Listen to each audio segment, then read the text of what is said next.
guys, mag-vlog tayo ngayon.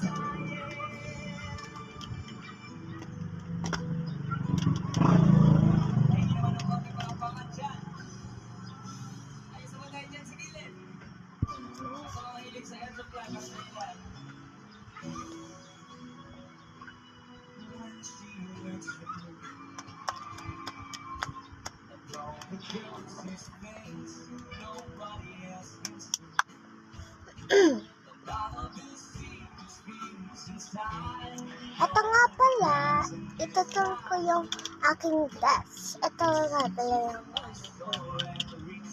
yung mga gamit ko para sa desk ko.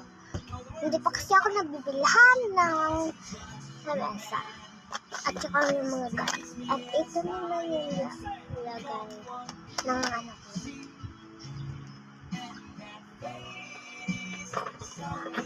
Diba ang ganda? Tapos ito naman yung parang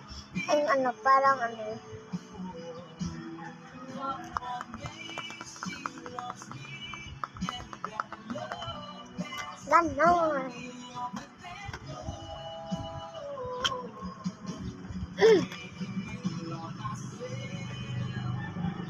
Hindi po ako nakakapili.